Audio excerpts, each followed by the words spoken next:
제가 한국을 방문한 지 한 8년 됐어요. 8년 전이었어요. 8년 만에 그러니까 오게 됐습니다.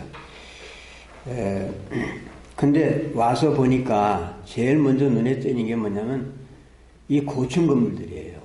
아파트고. 그야말로 우후죽순처럼 뭐 온 사방에 이렇게 솟아나 있습니다. 옛날에는 보면은 잘 보이는 것이 교회당이었어요. 교회 뭐 십자가 뭐 이렇게 종탑 이런 거. 근데 지금은 교회당을 보기가 힘들더라고요.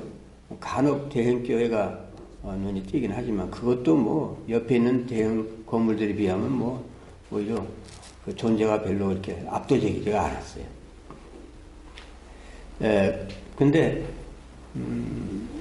만일 그런 건물들이 기초공사가 잘못됐다든지 하면은 어떻게 되겠어요? 태풍이 불고 홍수가 나고 지진이 나고 뭐 이런 일이 생기면은 쉽게 무너지겠죠. 그래서 이 기초가 제대로 안 돼 있으면은 그 빌딩은 그 건축물은 무너지게 돼 있죠. 붕괴합니다.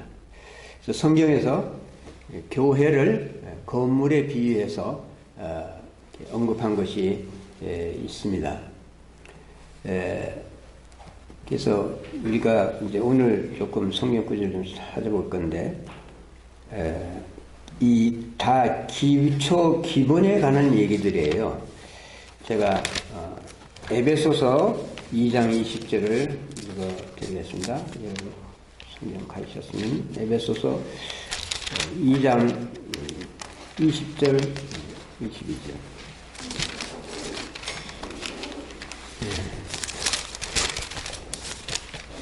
자, 이런 말씀이 있죠. 그의 능력이 죄송합니다. 2장 20절. 너희는 사도들과 선지자들의 터 위에 세우심을 입은 자라.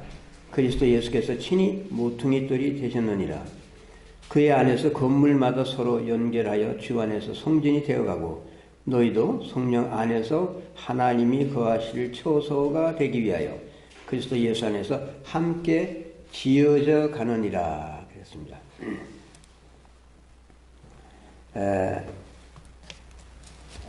그러니까 이 기초공사를 잘해야 되는데 그 기초를 별로 생각하지 않고 자꾸만 위에만 올리려고 하면은 문제가 되죠. 교회의 기초는 다름 아닌 예수님이시죠. 예수님이 우리가 또 사도들의 가르침을 배우면서 이렇게 올려야 되는데 그렇지 않은 경우가 덜 있기 때문에 교회가 약화되죠. 교회에 여러 가지 드러난 문제들은 사실상 교회가 기본에 대해서 철저하지 않기 때문이에요. 여러 가지 지역적인 원인들은 있겠지만은 교회가 약한 것은 기초가 약하기 때문입니다. 기초가 약하다는 것은 예수님에 대해서 확실하지 않다는 거예요. 그래서 성경은 사실상 여러 주제를 가지고 있지만은 한마디로 뭐 던져서 얘기한다면 예수님에 대한 것입니다. 그래서 창세기 때부터 계시록까지 다 어려운 말로 기독론에 대한 것입니다. 예수는 누구인가? 예수는 왜 세상에 오셨는가? 왜 예수를 믿어야 구원을 받는가? 왜 예수를 믿는 믿음으로 말미암아 우리가 하나님 앞에서 의롭다는 선고를 받는가?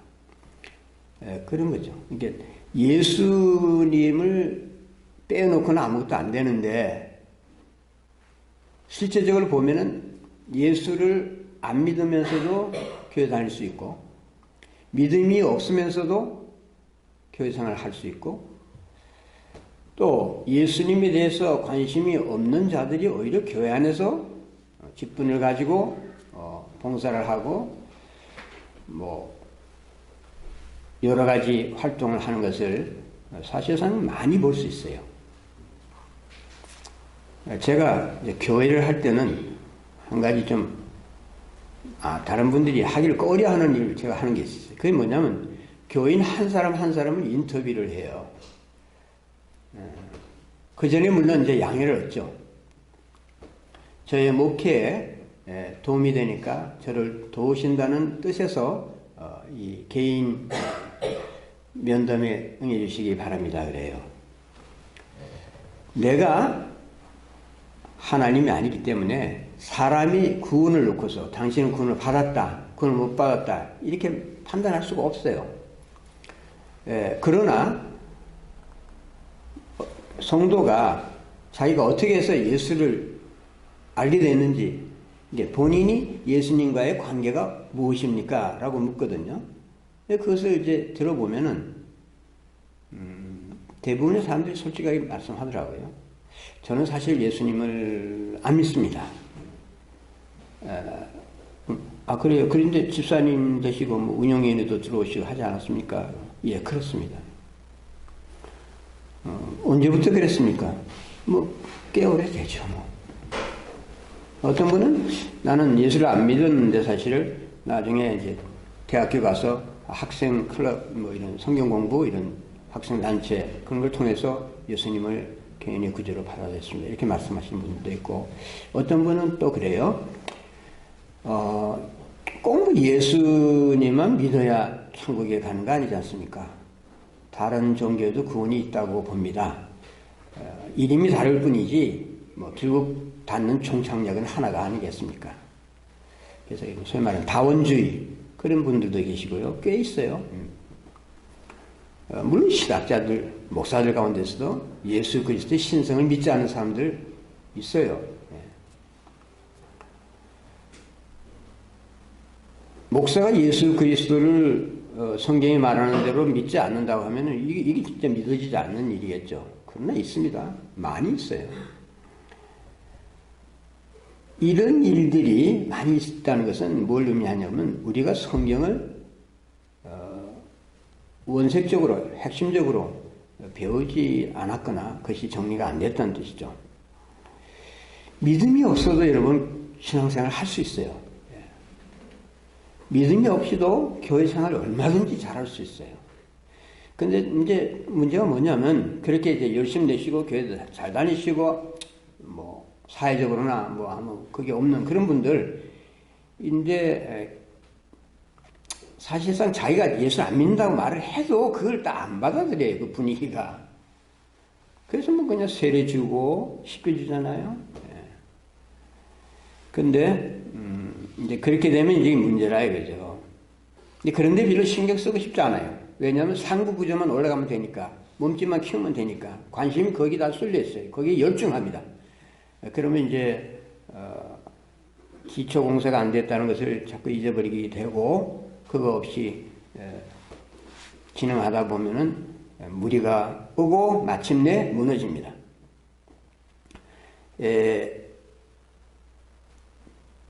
우리가 이게 피상적으로 형식적인 종교 활동을 얼마든지 할 수 있습니다.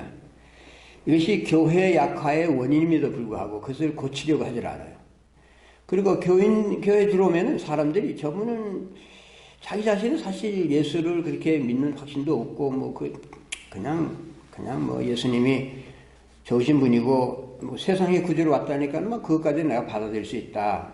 그 정도로 생각하고 자기와는 별로 상관이 없음에도 불구하고 교회라는 조직체에 들어와서 있다 보면은 그냥 어우러져서 교인으로 취급되고 교인으로 인정되고 교회가 그런 사람을 그냥 아무렇지 않게 받아들여서 살게 하거든요. 이게 굉장히 불행한 일이에요. 왜냐하면 그 사람은 그렇게 생각할까? 나는 교인인가 봐. 목사님도 잘 알고 옆에 있는 집사님들, 권사님들 교회 활동하는데 의견도 내고 내가 운영위원도 됐었고 뭐도 내고 되고 부장도 하고 다 하지 않았냐. 그리고 이제 마음 편하게 교회 다닐 수 있죠. 누가 뭐래요? 좋아하죠. 그러나 이제 그것은 기독교가 아니에요. 그건 복음이 아닙니다. 예수 그리스도를 믿음으로 말미암아 얻게 된다라고 했고, 주 예수를 믿으라. 그리하면 너와 내 집이 구원을 얻으리라 그랬어요. 예, 다 알죠. 그렇지만은 우리가 진짜 예수 그리스도를 믿는 것이 무슨 의미인지 아느냐 이거예요. 그래서 알고 믿어야 하지 않겠어요? 그냥 흐리멍덩하게 추상적으로, 그냥 습관적으로, 그냥 그러니까 그런 가구다 하고 별다른 질문을 던지지 아니하고 마음의 회의가 일어난데도 그것을 처리하지 않고 그냥 묻혀서 이렇게 다니기 시작하면은 10년, 20년, 30년 어느새 자신의 죽음 앞에 이르게 되는 것이죠. 그러면 뭐가 있습니까? 그러면 심판주이신 하나님을 만나야 합니다. 자, 그래서 죽음을 앞두고서도 구원에 대한 그 문제가 확실치 않은 사람들 자주 봐요. 그러니까 참 중요하다는 말씀이에요. 예수를 믿는 것이 도대체 무엇을 믿는다는 거냐? 십자가에서 돌아가셨으니까 그 구주를 믿죠. 예. 옳은 말씀이에요.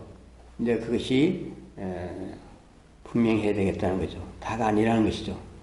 주 예수를 믿으라. 그러면 너와 내 집 구원을 얻으리라. 구원을 받으리라고 했는데 그러면 사도 바울이 그 빌립보 감옥에서 그 간수에게 그 한마디 하고 끝났겠어요? 그럴 리가 있겠어요. 복음을 전했겠죠. 복음을. 근데 복음의 골자로 말을 하자면 주 예수를 믿는 것이죠. 물론. 그 다음 절을 보면은 주의 말씀을 그 사람과 그 집에 있는 모든 사람에게 전하더라 그랬어요. 전한다는 것은 복음을 강론하고 설명하고 강해하고 질문을 받고 대답하고 하는 거예요. 그래서 주의 말씀을 그 사람과 그 집안 식구들에게 전했다는 것은 그 주의 말씀을 전했다는 그것이 바로 복음의 내용인 것입니다. 그래서 그 내용을 듣고서 설득이 되어서 성령의 감화에 의해서 예수님을 하나님 보내신 구주라는 것을 깨닫고 확신하고 자신의 구주로 영접하는 것이죠. 그렇게 해서 의롭게 되고 구원을 받는 것입니다. 자, 예수 그리스도를 믿는다는 것이 실질적으로 어떤 의미인가? 그냥 쉽게 세 가지로 나눈다면 이런 거죠. 신약 성경에서 예수님에 대해서 증언하는 말씀들이 많이 있어요. 다 예수님에 대한 증언이에요, 사실은. 기독론이라고요. 그러니까 아브라함께 하나님이 대표적으로 약속을 하시지 않았어요? 그래서 그 구약이라고 하죠. 옛 약속, 옛 언약. 너의 후손이 나타날 것인데 그 후손을 통해서 만백성의 복을 받을 것이다. 메시아에 대한 약속이었죠. 그 다음에 그것이 좁혀져서 다윗 왕조에 보니까 다윗 왕을 통해서 또 말씀하시죠. 너의 그 가문을 통해서 왕족을 통해서 너희 중에 태어날 자 중에 메시아가 올 것이다. 그렇게 약속을 했어요. 그러니까 그 약속이 이제 일테면 신약에 와서 이제 성취됩니다. 물론 다 성취되는 것은 아니에요. 왜냐하면 신약 성경은 예수님의 출입만 얘기하는 것이 아니라 재림까지도 포함하고 있으니까요. 그래서 우리가 이 복음서를 잘 살펴볼 필요가 있어요. 복음서에 보면 너무나 분명하게 이를테면 마태복음 1장 1절에 보면은 아브라함과 다윗의 자손 예수 그리스도의 계보라. 왜 이런 말을 했겠어요? 왜 아브라함을 부추기고 왜 다윗 얘기해요? 아브라함에게 하나님께서 구약 시대에 메시아에 대한 약속을 하셨고 더 구체적으로 다윗에게 그리스도가 오신다는 것을 말했기 때문입니다. 그래서 다윗의 후손으로서 오신 분이 예수님이죠. 아브라함의 자손으로 오신 분이 예수님이고, 그래서 구약이 성취됐다는 것을 얘기하는 거죠. 그리고 또 마가복음에도 1장 1절에 그 첫 한마디가 중요하잖아요. 맨 처음에 나오는 말씀. 거기도 보면은 굉장히 그 분명한 말씀이에요. 하나님의 아들 예수 그리스도의 복음의 시작이라. 그리스도와 복음이 같은 선상에서 하나로 연결돼서 나옵니다. 그분이 바로 하나님의 아들이시다. 그분이 예수라는 분인데 그분이 그리스도 곧 메시아다. 기름 부음을 받은 자라 그 말이죠. 그래서 이 성경은 기독론이에요. 처음부터 끝까지가. 그 외에 뭐 기독론에 대한 말씀들 많이 있죠. 서신들도 많이 나오고, 창세기에서 하나님이 이를테면 메시아에 대한 약속을 하셨고, 그 메시아가 실제로 신약 시대에 왔고, 그 다음에 또 이제 언젠가 주님이 다시 오실, 재림주로서 다시 오실 분이라는 것을 계시록에 가면 또 나오죠. 주 예수여 어서 오시옵소서 하는 것을 끝나잖아요. 자, 그러니까 그 주의 말씀을 전했다고 하는데 그 주의 말씀이 어떤 것이냐? 내가 예수 그리스도가 누구인지를 알아야 하는 것이에요. 예수가 구원자라면 어떤 종류의 구원자며 이 구원자의 근원은 어디 있는 것인가? 도대체 어디서 오신 분인가? 그래서 성경은 바로 그런 점에 대해서 아주 분명하게 확연하게 밝히고 있습니다. 그래서 하나님은 세상을 이처럼 사랑하셨다. 그래서 독생자를 주셨다. 그 독생자라는 것은 하나님이 정하신 하나님의 대표자라는 뜻으로 이해하시는 게 좋아요. 하나님이 메시아로 정해서 세상에 보내신 분이다. 그래서 다른 독생자가 있을 수가 없어요. 사실상 독생자는 하나님 자신이라고 나중에 나옵니다. 그 놀라운 증언이죠. 하나님이 그 아들을 세상에 보내셨다는 것도 마찬가지죠. 하나님이 그 아들도 하나님과 대등한 자로서 하나님을 대표하는 자로서 세상에 오신 분이에요. 그래서 우리 인간들이 알아듣기 좋게 아들이라고 그러고 독생자라고 부르는 것이죠. 그래서 하늘로부터 소리가 있어 말씀하시되 이는 내 사랑하는 아들이요 내 기뻐하는 자라. 그래서 하나님과 예수님과의 관계를 명시하였습니다. 그러니 예수님은 단순한 인간이 아니라는 말씀이죠. 인간의 모습으로 세상에 오신 분이지만 하나님의 아들이시기 때문에 하나님의 신적 속성을 공유하시는 분이에요. 처음 예수 믿거나 이럴 때 이런 걸 잘 모르는데 사실상 성경은 우리 가르칠 때 분명히 가르쳐야 돼요. 예수님이 누구냐 하는 거예요. 예수님이 하나님이세요. 예수님이 성부 하나님과 동일한 속성과 신성을 지니신 초월적인 신이시라고. 근데 뭐 그뿐이 계세요. 말씀이 육신이 돼서 우리 안에 거하셨다 그러거든요. 우리가 그 영광을 보니 아버지의 독생자의 영광이 은혜와 진리가 충만하더라. 그는 빌립보서 2장 6절에 보면 그는 근본 하나님의 본체라고 했어요. 근본 하나님의 본체. 이거 어마어마한 말씀이죠. 예수님이 하나님의 본체다. 근본 하나님의 본체다. 태초에 말씀이 계시니라. 근데 이 말씀이라는 말이 교회에서 아주 많이 쓰기 때문에 어떤 때는 좀 헷갈리는 때가 있을 것 같아요. 말씀은 일반적인 이 말이 아니에요. 말씀은 인격체를 가리킵니다. 인격체. 원래 헬라에서 온 말인데 여러분 잘 아시는 로고스라는 말 있잖아요. 로고스인데 로고스가 이성이라는 뜻이에요. 근데 이제 성경에서 이것을 인격체로 쓰고 이것을 예수님에게 적용했습니다. 그러니까 태초에 말씀이 계셨고 그분이 곧 하나님입니다. 이 말씀이 하나님과 태초에 말씀이 계신데 그 태초에 그 말씀이 하나님과 함께 계셨고 근데 이 말씀은 곧 하나님이다 이렇게 말하거든요. 이게 완전히 논리에 비하게 우리 인간적인 관점에서 보면은 인간으로신 예수님 놓고서 하나님이랄 게 누가 믿습니까 이걸? 지금도 안 믿죠 사람들이. 허회적이면 안 믿어요. 그런데 이 하나님이 또 누구냐 그러면 이 예수님이 누구냐 그러면 인간 예수가 오셨지만은 그분이 창조주라고 그래요. 태초에 말씀이 계셨다고 그래요. 태초에 하나님 계신 거예요. 근데 그 하나님이 뭘 하시는가? 세상을 창조하시는 하나님이 만물이 그분 안에서 창조되었고 이 모든 창조물이 예수님에 의해서 보존되고 있습니다. 그분을 또 위에서 창조되었다고 말하거든요. 여러분 히브리서 1장 1절을 보세요. 거기도 보면은 예수님의 이 기독론이 굉장히 엄청난 기독론이 나오는데 그런 것을 우리가 좀 눈여겨볼 필요가 있습니다. 1장 1절부터 제가 읽을게요. 옛적의 선지자들을 통하여 여러 부분과 여러 모양으로 우리 조상에게 말씀하신 하나님이 이 모든 날 마지막에는 아들을 통하여 우리에게 말씀하셨으니 이 아들을 만유의 상속자로 세우시고 또 그로 말미암아 모든 세계를 지으셨느니라.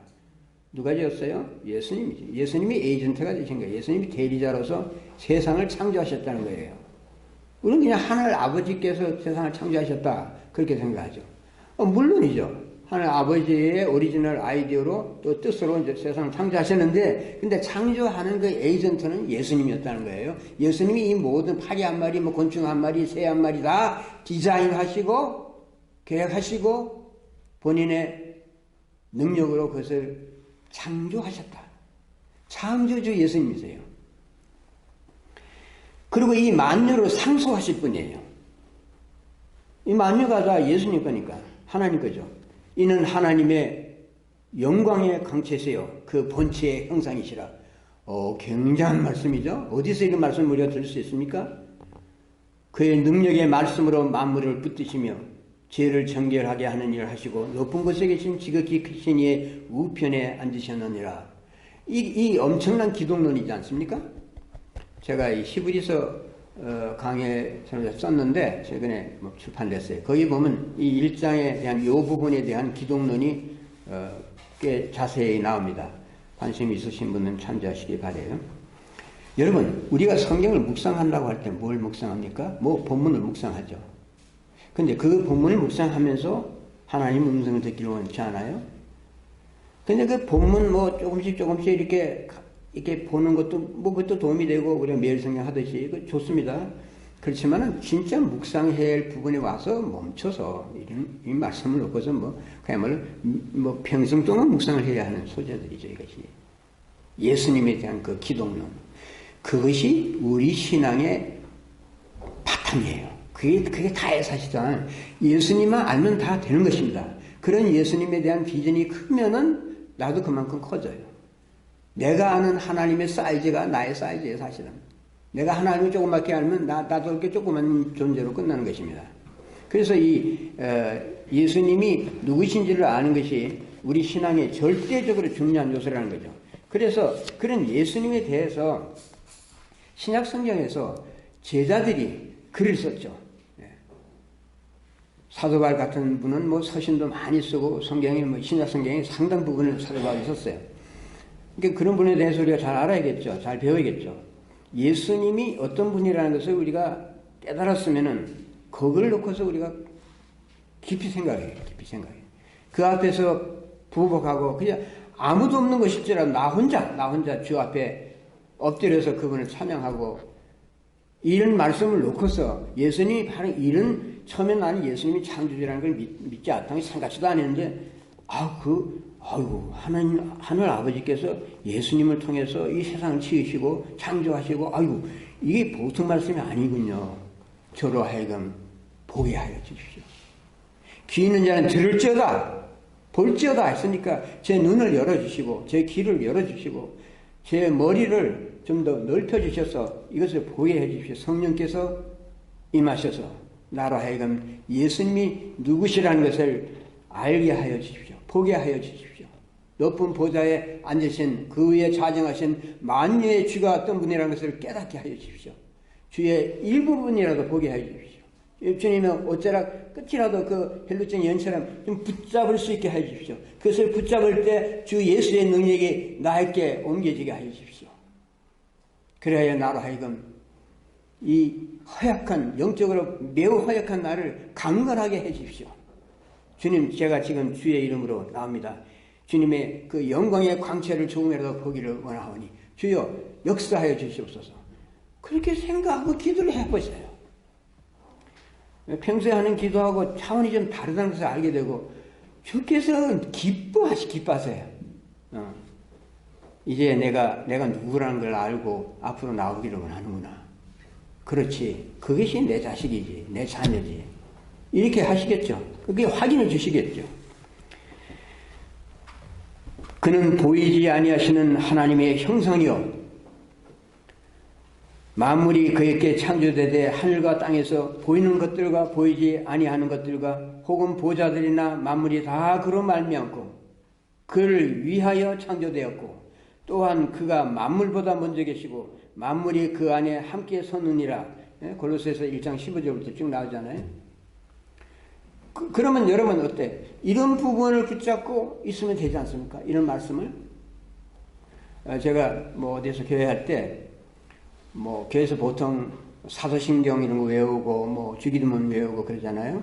그것도 물론 좋습니다만은 저는 이런 본문을 가지고 다 성도들이 한 목소리를 읽었어요. 이제 매주 이런 본문들만 찾아서 뭐 여러 개 많이 있어요. 그 벌써 우리가 주 하나님의 영광, 거룩하신 하나님의 영광을 찬송하기 전에 이런 것을 한번 읽어보면은 그 찬송이 살아나죠. 예수가 누구라는 것이 조금씩 나에게 엄습해 오니까. 그러면 그 앞에 엎드리게 되는 거예요. 예수님 앞에 때가 되면 모든 무릎이 꿇을 것입니다. 신자든 불신자든. 그날이 올 거예요. 그렇지만 우리는 주 예수를 미리 알기에 이런 예수님의 기독론에 우리가 압도된다면은 여기 세상에 살면서 지금부터 그렇게 할 수 있는 거죠. 주 앞에 나의 무릎을 꿇을 수 있는 거죠. 그것이 굉장히 아름다운 모습 아니겠어요? 당연한 모습이고. 그러면 그렇게 되려면 이런 말씀을 알아야 될 거 아니겠어요? 이런 말씀을 묵상을 해봐 이게 무슨 뜻인지. 이거 감당할 수 없는 말씀이에요, 사실상. 그렇기 때문에 어떻게 됩니까? 성령님의 도우심을 간구하지 않을 수 없는 거예요. 하나님, 저는 도저히 이 말씀을 감당할 수 없습니다. 저를 붙들어 주십시오. 나는 처음이요 마지막이니 곧 살아있는 자라. 내가 전에 죽었었노라. 볼지어다 이제 세세토록 살아있어 사망과 음부의 열쇠를 가졌노니. 이런 말씀도 지옥의 열쇠를 가지고 계세요. 심판주라는 게 심판주. 예수님이 또한 십자가에 매달려서 그냥 그렇게 비참하게 돌아가시는 그런 걸 상상할 것이 아니라 십자가에서 우리의 죄를 위해서 모든 피를 흘리시고 하나님의 능력으로 부활하셔서 하나님 우편 보좌에 앉아 계십니다. 그러니까 하나님과 동등하시니까 하나님 우편 보좌를 공유하는 것입니다. 하나님의 보좌를 공유하는 거예요. 근데 어떻게 해서 에베소서 그렇게 말했잖아요. 이미 하늘 보좌에 우리를 하늘에 앉히시고 우리를 같이 예수님 가실 때 신분적으로는 이미 거기 앉아있어요. 거기 앉아있으면 예수님이 누구신지 알아야 될 거 아니겠어요. 예수님과 같이 지금 앉아있으니까 근데 예수님하고 앉아있는 게 아니라 그냥 멀리 떨어져 있어요. 멀리 떨어져 있어요. 그러니까 우리가 제자들이 성경에서 예수님에 대해서 말씀을 하고 증언을 할 때마다 거기에 머물러서 그 말씀을 생각해요. 그래서 제자들이 증언하는 예수님을 믿어야 구원을 받습니다. 그 다음에 또 예수님 자신이 자기에 대해서 증언한 것이 있거든요. 자기에 대해서 주장한 것이 나는 이러이러한 자다 하고 말씀하신 것이 있어요. 뭐 요한복음 6장, 7장, 8장 이거 전부 예수님이 자신에 대해서 말씀하는 겁니다. 거기 보면 예수님은 나는 하늘에서 내려온 떡이라 그러시고 나는 생명이라 그러시고 내 살과 피를 먹고 마셔야 된다 그러시고 거기 보면 예수님 자신에 대해서 여러 번 밝혔거든요. 이제 너희가 만일 내가 그인 줄 믿지 아니하면 내가 그인 줄 이상한 말씀이 나와요 여기. 내가 그인 줄 그게 무슨 말이에요? 내가 그인 줄 믿지 아니하면 너들 구원 없다. 어렵게 될 수 없고 하나님 앞에 설 수 없다 그래요. 이사야서 41장 4절에 이런 말씀이 나옵니다. 이 일을 누가 행하였느냐? 누가 이루었느냐? 누가 처음부터 마음대로를 불러내었느냐? 나 여호와라. 처음에도 나요. 나중 있을 자에게도 내가 곧 그니라. 내가 곧 그니라. 같은 말씀이죠. 내가 곧 그니라. 내가 그인 줄 믿지 아니하면 너희가 죄 가운데서 죽는다. 멸망한다. 내가 그다. 그다. 예수님 자기 자신 주장하시는 거거든요. 그 여자가 이르되 메시아 곧 그리스도라 하는 이가 그리스도라 하는 이가 오실 줄을 내가 아노니 그가 오시면 모든 것을 우리에게 알려주시리다. 예수께서 이르시되 내가 말하는 내가 그니라. 또 그런 말씀이 나오신다고요. 그러니까 구약에서 예언된 메시아가 그라는 거예요. 앞으로 메시아로 오실 그분이 계신다. 근데 그분이 하면서 이렇게 따로 이렇게 모아둔 거예요. 따로 이렇게 안치해 놓은 거죠. 그 사람이 내가 그라고 하는 것은 내가 그 메시아로서 이렇게 하나님이 따로 정해놓으신 분이 계신데 그분이 누구냐? 아브라함이 후손으로 오고 다윗의 후손으로 오고 요셉의 아들로서 마리아의 아들로서 태어나는 그분이다. 그러니까 사마리아 그 여인하고 대화하실 때 앞으로 그리스도란 분이 오실 건데요. 그러면 이 모든 것을 우리에게 알려주신다고 그랬습니다. 예수님께서 말씀하셨잖아요. 그 그리스도, 내가 크다. 내가 크다.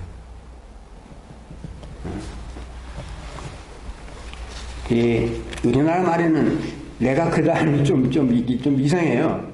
근데, 영어로는 조금 나은 것 같아요. 영어로는 대문자 I am을 대문자로 써요. 왜냐하면 그것은 인격체란 말이에요. 그 이야기도 보면 왜 가시던 분은 나는 스스로 있는 자라 뭐 그런 말씀 나오죠. 내가 있다. 내가 I am이다. 내가 그분이다. 내가 그리스도다. 성경에서 예언한 바로 그 메시아다. 내가 그다. 어마어마한 선포적이에요. 그리고 그 다음에 예수님은 자기 자신에 대해서 말씀하시기를 내가 선한 목자로 왔다. 선한 목자로 왔다. 선한 목자의 특징이 뭐냐? 양들을 위해서 목숨을 버린다. 이것도 정말 우리 머리를 초월하는 말씀이야. 메시아로 오셔서 우리를 구원하실 분인데 왜 자기 목숨을 주기 위해서 왔다고 하시냐 이 말이에요. 목숨을 버린다. 양들을 위해서. 메시아가 죽으면 어떻게 그게 메시아가 됩니까? 메시아는 죽는 사람 살리고 자기 자신 죽지 말아야죠. 그래서 많은 사람들이 십자가에 가서 어이없이 죽어버렸는데 그게 무슨 메시아냐 이거예요. 자기도 구원하지 못하는데 어떻게 다른 사람 구원하겠느냐. 그러나 이 메시아는 죽기 위해서 오신 분이죠. 그래서 이 메시아 구주는 세상의 다른 메시아들과 전적으로 질적으로 다른 분인 것입니다. 죽기 위해서 오셨어요. 메시아이지만 죽었어요. 말이 됩니까? 또 앞에서는 하나님이라고 해놓고 신적 속성을 하나님 아버지가 공유한다고 해놓고 여기 와서는 또 죽었다고 그러니까 그 무슨 신이 그런 신이 있어요? 사람의 머리로는 이해가 안 되는 거예요. 왜냐하면 하나님이 이 세상을 구원하시는 방법은 세상에서 나오는 그런 아이디어가 아니기 때문에 전혀 다른 것입니다. 이 세상을 구원하시는 방법은 메시아가 오셔서 하나님 아들로서 오셔서 자기 자신을 대성물로 내어주고 죄를 진 우리 죄인들을 풀어주는 것입니다. 자, 이것이 선한 목자의 특징이에요. 인자가 온 것은 섬김을 받으려 함이 아니라 도리어 섬기려 하고 자기 목숨을 많은 사람의 대속물로 주려 함이니라. 대속한다는 건 다른 사람 이를테면 빚을 잔뜩 졌는데 그 빚을 갚아주고 그 노예를 풀어준다는 거죠. 그래서 대속에 대신 죽어지는 거예요. 대신 폐해하는 것입니다. 섬김을 받으려 함이 아니라 이 굉장히 중요한 말씀이에요. 인자가 온 것은 예수님 자신을 보고 인자라고 하셨어요. 인자. 인자에 대한 설명은 좀 길기 때문에 생략하고 이 다른 점은 주목해야 돼요. 내가 온 것은 섬김을 받기 위해서 온 것이에요. 여러분, 다른 신들하고 다른 것이 바로 이거 아닙니까? 다른 신들은 다 섬김을 받잖아요. 그런데 예수님은 섬기기 위해서 오셨다. 이 섬김이 어느 정도냐면 자기 목숨을 내놓는 거예요. 근데 보통 사람이 죽으면 우리의 죄가 용서됩니까? 나를 위해서? 용서 안 되죠. 하나님의 관점에서 보면은 예수님이 죄 없는 예수님이 돌아가셔야 우리의 죄가 용서되는 거예요. 다른 모든 죄인들은 다 자기 죄가 있어요. 그래서 자기 죄 때문에 죽어 마땅해요. 근데 예수님은 전혀 죄가 없으심에도 불구하고 우리를 대신해서 속죄 제물이 되셨습니다. 그것이 섬김의 극치죠. 그러면 우리가 그런 하나님 앞에 어떻게 해야 될까요? 너무도 상상을 초월하는 그런 하나님이시니까 저는 그런 하나님에 대해서 전혀 아는 것이 없습니다. 여러분, 인간들은 하나님을 스스로 찾지 못해요. 왜냐하면 전혀 자기가 찾는 하나님은 다른 분이니까. 그래서 주님, 저는 주님이 섬기기 위해서 오신 구집이라는 것을 전혀 받아들일 수도 없고 알 수도 없습니다. 이걸 어떻게 해야 되겠습니까? 제가 구원을 받는 길이라면 저를 깨닫게 해주세요. 이렇게 기도해야 되겠죠. 베드로가 예수님 발을 씻기려고 그러니까 말했잖아요. 그러지 마세요. 그러지 마세요. 예수님 뭐라고 그러셨어요? 내가 너 발을 씻기지 않으면 너 나와 상관이 없다. 예수 그리스도의 섬김을 받는 그것이 내가 의롭게 되는 길이에요. 그리스도의 섬김을 받기를 거부하면은 나에게는 구원이 없습니다. 그렇기 때문에 우리가 예수님의 섬김을 받기를 원하는 그것이 겸비입니다. 많은 사람들이 그런 서비스를 원치 않아요. 하나님께서 나를 섬기시기 위해서 오셨다는 아이디어 자체를 거절합니다. 그 말이 안 돼요, 그건. 그러나 그것이 극복이 되면은 나에게는 구원이에요. 하나님의 자녀가 되는 것입니다. 저는 하나님 예수 그리스도의 섬김을 정말 원합니다. 저를 섬겨주세요. 예. 그 섬김을 받습니다. 십자가를 받겠다는 거죠. 그걸 내가 받아들이겠다는 거예요. 그럼 예수님이 너는 나의 자녀라고 그러시죠. 하나님이 인치시고 보내신 자다. 하나님의 아들이시고 죽은 자로서 다시 살아나셨고 만인을 심판하신 분이라는 것을 성경이 또한 증언하고 있어요. 아버지께서 자기 속에 생명이 있음 같이 아들에게도 생명을 주어 그 속에 있게 하셨고 그 인자됨을 인하여 심판하는 권세를 주셨다고 그랬어요. 예. 그 인자됨을 인한다는 것은 예수님이 인자로서 세상에 오셔서 사람의 아들이라는 뜻이지만 다니엘서 7장에 있는 말씀과 관련이 되는 분인데 그 인자로서 오셔서 겸비하게 주님을 섬기시고 자기의 모든 것을 다 바치시고 낮은 자로서 하나님의 명령을 다 순종해서 주의 뜻을 이루었기 때문에 하나님이 심판의 권세를 주셨다고 그래요. 물론 예수님은 처음부터 하나님이시기 때문에 심판 주세요. 예. 그렇지만 십자가 이후에 예수님은 우리를 죄에서 구속하신 구주로서 심판 주십니다. 예수님이 물론 하나님 우편 보좌에 과거부터 최초부터 앉아 계셨죠. 하나님이시니까. 그렇지만은 지금 예수님은 인간이어서 인자로서 세상에 오셨던 인자로서 우리를 구속하신 대속주로서 하나님 우편 보좌에 앉아 계신 거죠. 전에는 없었던 거예요. 전에는 우리 인류를 위해서 돌아가시지 않았으니까 인자로서 오셔서 하나님의 뜻을 이루시지 않았기 때문에 사람의 모습을 하고서 하나님 우편 보좌에 앉아 계신 것입니다. 이것이 얼마나 놀라운 일이에요. 예수님이 글쎄 사람의 모습을 하고 여러분과 저와 같은 인간의 모습으로서 하나님 우편 보좌에 있어요. 여러분 이제 죽어서 우리가 숨 끊어졌어. 그럼 제일 먼저 보는 것이 뭐겠어요? 우리 예수님 볼 거 다 믿죠? 근데 예수님 어떻게 예수님인지 알겠어요? 하늘 천사도 많고 여러 가지 영들이 있을 건데 어떻게 구별하겠어요? 사도행전에 보면 예수님이 승천하시잖아요. 그 승천하신 대목을 말하기를 예수님이 이제 하늘로 들려서 올라갔는데 제자들이 그걸 이제 바라보고 있었죠. 예. 그러니까 그때 올라가시는 모습을 보고 이렇게 말하죠. 이 말씀을 마치시고 그들이 보는데 올려져 가시니 구름이 그를 가리어 보이지 않게 하더라. 올라가실 때 제자들이 자세히 하늘을 쳐다보고 있는데 흰옷 입은 두 사람이 그들 곁에 서서 이르되 갈릴리 사람들아 어찌하여 서서 하늘을 쳐다보느냐. 너희 가운데서 하늘로 올려지신 이 예수는 하늘로 가심을 본 그대로 오시리라. 하늘로 본 너희들 지금 보고 있지 않느냐.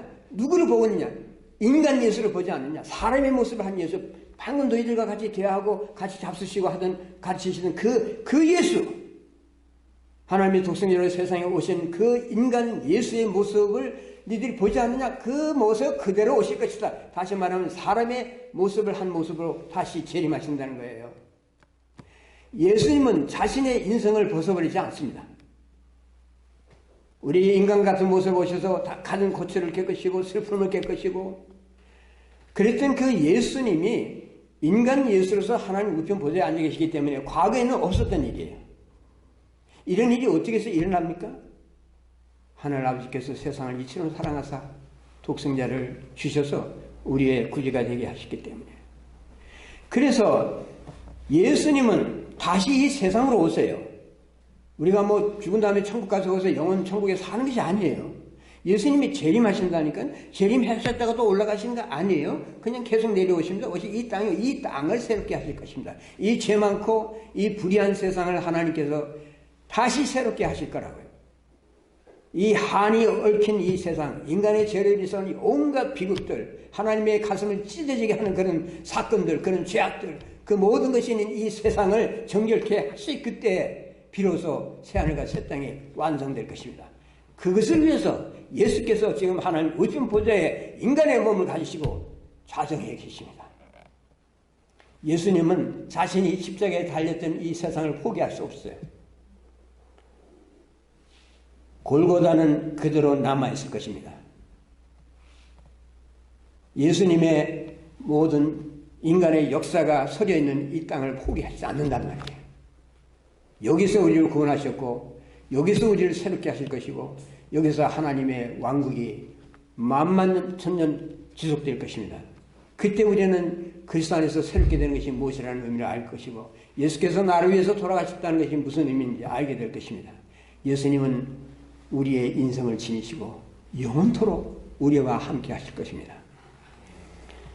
예수님은 과거부터 지금까지 조금도 변하시지 아니하고 그대로 계십니다. 생명의 주로서, 부활의 주로서 우리에게 새 생명을 주시고 빛으로서 항상 계십니다. 하나님의 예수께서 가르치되 내가 곧 생명의 떡이니 내게 오는 자는 결코 줄이지 아니할 터요 나를 믿는 자는 영원히 목마르지 아니하리라. 나는 하늘에서 내려온 산떡이다. 사람이 이 떡을 먹으면 영생하리라. 나의 줄 떡은 곧 세상의 생명을 위한 새살이로다.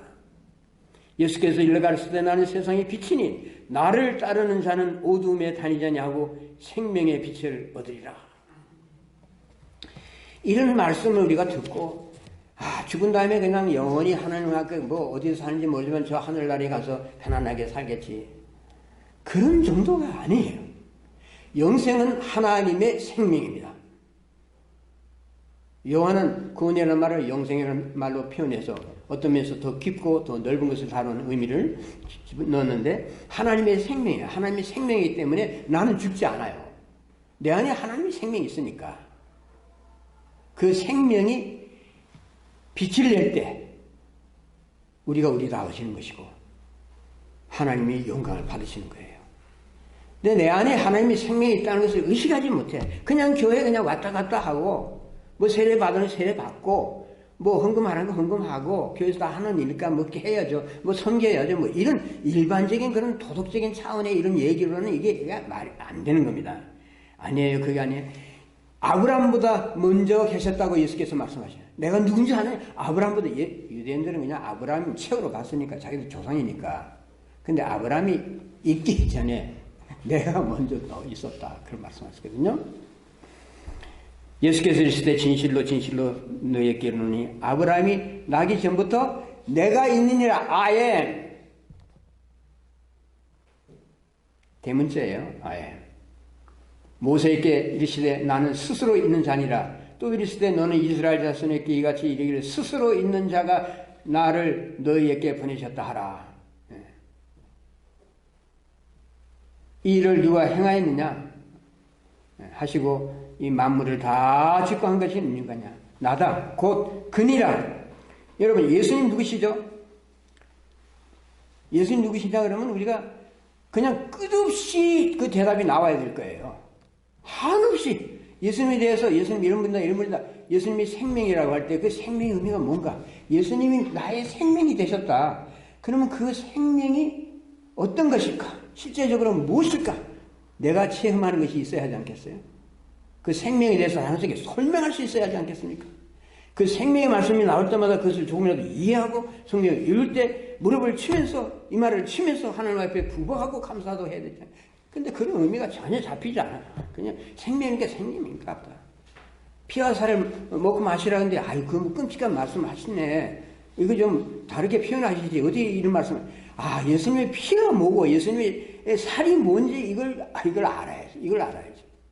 깨달아야 돼 이것을. 예수님이 말씀하신 그 뜻을 내가 알 때 내 영성이 이제 레벨이 달라지는 거죠.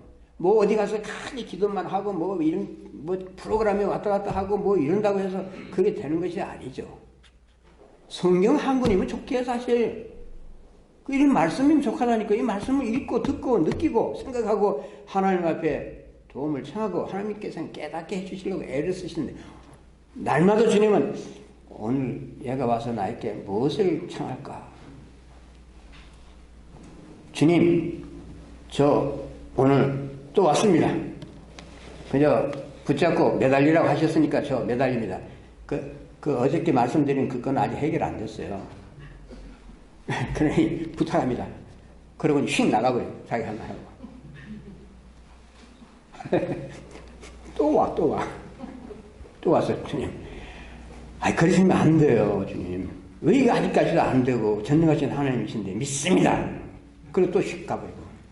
그러기를 언제까지 해요? 결국 일이 해결 안 돼버렸어. 그러니, 기도해봐 소용없네. 그럼 기도 안 하고 교회 다니죠. 기도 안 하고 교회 다닐 수 있습니다. 많아요, 그런 분들. 왜 해보니까 기도에 뭐 효용이 없어. 그러니까, 내 기도는 안 되니까 우리 목사님한테 좀 부탁해야겠다. 그래, 목사님한테 부탁하죠. 목사님한테 부탁해도 뭐 이게 해결 안 돼. 그러면 이게 뭐야, 목사님도 영향이 떨어지나 보다. 그래서 예언자니 뭐니 한다는 사람들 찾아다니고. 그렇게 해서 예수를 믿는다는 것이 이게 심각하게 잘못된 것입니다, 이게. 주님, 제가 주님 앞에 나와서 무슨 말씀을 하겠습니까? 내가 가진 이런 문제 저런 거 주님이 동정하시는 것 제가 믿습니다. 다 알고 계신 것도 믿습니다.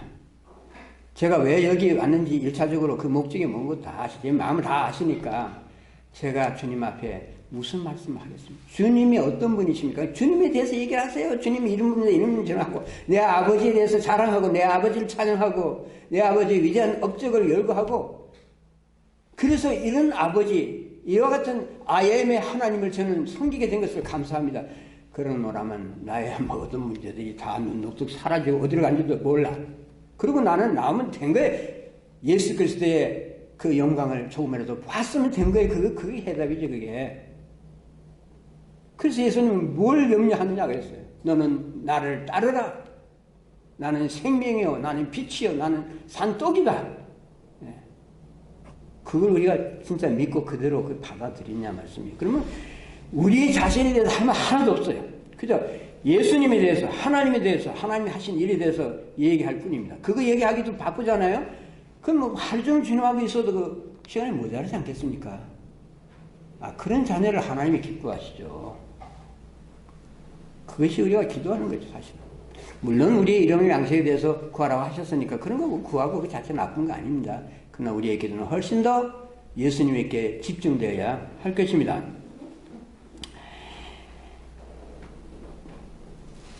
예수님은 다른 종교의 하나님과 전혀 다르다는 것을 우리가 알아야 돼요. 그러면 다른 거 찾아볼 필요가 없거든요. 여러분, 다른 종교에 섬기는 신이 없고 다른 종교에 크리스마스가 없어요. 하나님이 사람이 돼서 온 적이 없으니까 기독교에만 크리스마스가 있어요. 크리스마스의 의미를 모르면은 뭐 어떻게 우리가 구원을 받겠어요? 다른 이로서는 구원을 받을 수 없나니 천하 사람 중에 구원을 받을 만한 다른 이름을 우리에게 주신 일이 없음이니라. 이 말 딱 들으면 그냥 기분이 나쁘죠. 기분 나빠요.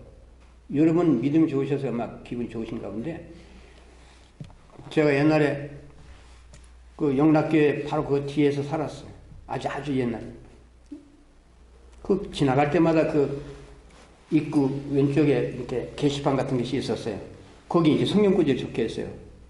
요거 있더라고요. 그때 아주 기분이 안 좋았어. 완전히 유아 독전이구나. 나로 말미암지 않거나 아무도 구원받지 못한다 그러고. 그럼 뭐 자기만 잘났나? 그런 생각했죠. 뭐 물론 예수 안 믿었대죠. 여러분 그런 말을 다른 사람들이 많이 들을 거예요.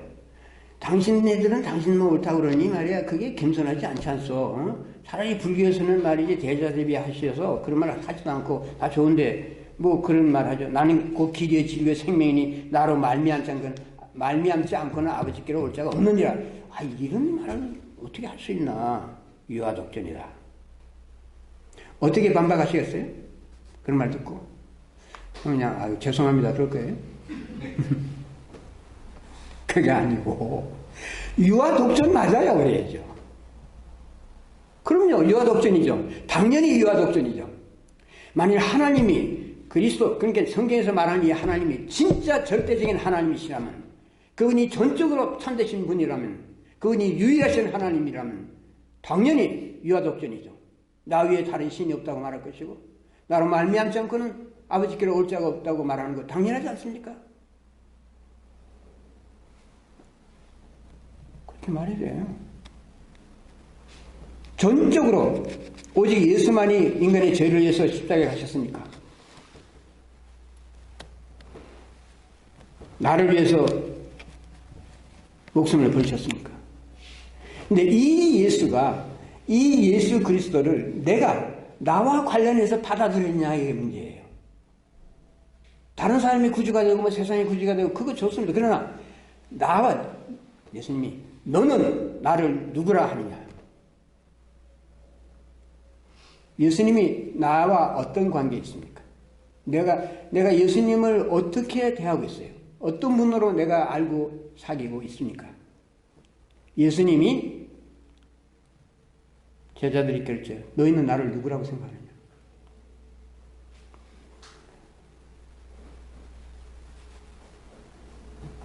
내 말을 듣고 또 나 보내신 이를 믿는 자는 영생을 얻었고 심판에 이르지 아니하나니 사망에서 생명으로 옮겼느니라. 예수를 믿으면 하늘 아버지와 빼서 분리시킬 수가 없잖아요. 예수님 보내신 분이 하늘 아버지시니까. 그리고 예수님이 죽은 자 가운데서 부활을 하셨는데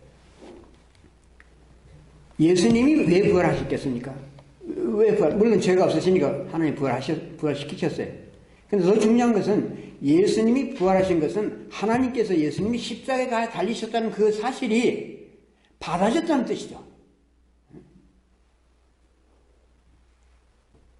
뭐 아무나 가서 십자가에 달리면 하나님 받아주십니까? 아니죠.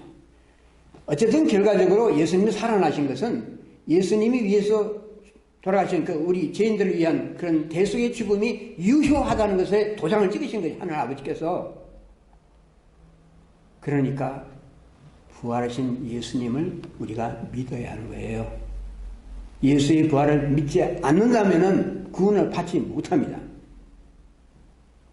근데 많은 교인들 가운데 성모 마리아 처녀가 애 낳았다는 것도 이 현대과학 왜 도저히 생각 없는 건 믿을 수 없고요. 부활도 다른 건 다 믿겠습니다. 부활 죽은 사람이 어떻게 살아나요? 예. 그런 식으로 얘기하면서 교회 다니면 많이 있거든요. 많이 있어요. 제 직접 많이 들었어요. 교회에다 직분 가지시고 오래오래 교회 다니시고 아주 훌륭하신 분들이죠. 그러나 성경은 그렇게 생각하면 구원을 못 받는다고 그래요. 예수의 부활을 믿지 않는다면 내 구원이 어떻게 성사될 수 있습니까? 나도 살아나야 되는데 예수님이 살아나셨기 때문에 나도 살아날 거 아니겠어요? 그걸 안 믿는다면 나는 못 살아나는 거죠. 예수님의 부활은 예수님 자신에게 아무런 죄가 없다는 것을 입증할 뿐만 아니라 그가 죄인들을 대신해서 죽으신 대속이 하나님께서 받아주신 것이라는 사실을 입증하는 것입니다. 그래서 예수는 우리의 범죄함을 위하여 내어줌이 되고 또한 우리를 의롭다 하심을 위하여 살아나셨느니라. 그래서 예수님이 우리의 주가 되시고 그리스도가 되셨어요. 예수를 어떻게 믿어야 하는가? 말로만이 아니고 마음으로 믿어야 돼. 내 참 마음으로, 내 속사람으로 회개해요. 회개한다는 것이 뭐 나도 무슨 도덕적인 죄 그거 다 정리하고 그 다음에 믿으라는 그런 뜻이 아니에요. 회개를 그런 식으로 많이 생각해요. 아니 뭐 울고 하고 뭐 이런 그러면 곤란해. 빚 많이 진 사람 곤란해. 예수 못 믿겠네. 빚 다 갚아야 되니까. 아니 회개는 그런 거 떠나서 지금 당장 뭐 빚이 있든 없든 뭐 현재 내 삶이 뭐 엉망이든 뭐 어쨌든 간에 지금 당장 주 예수께로 나오라는 거죠.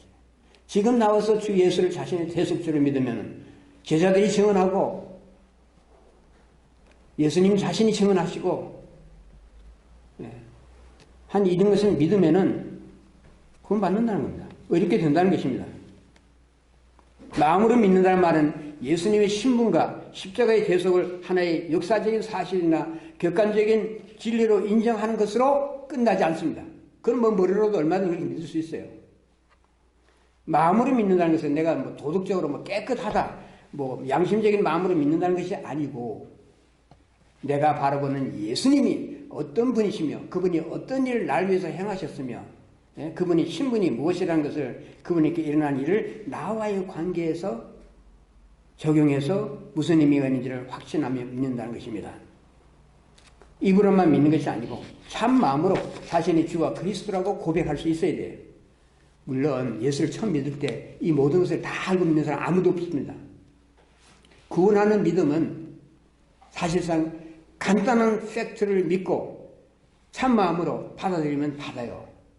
여러분 예수님 믿을 때 뭐 이것저것 다 알아 신학서적을 뭐 탐독을 하고 막 다 그래간 다음에 예수 믿은 거 아니잖아요. 어느 한 순간에 믿게 됐어요.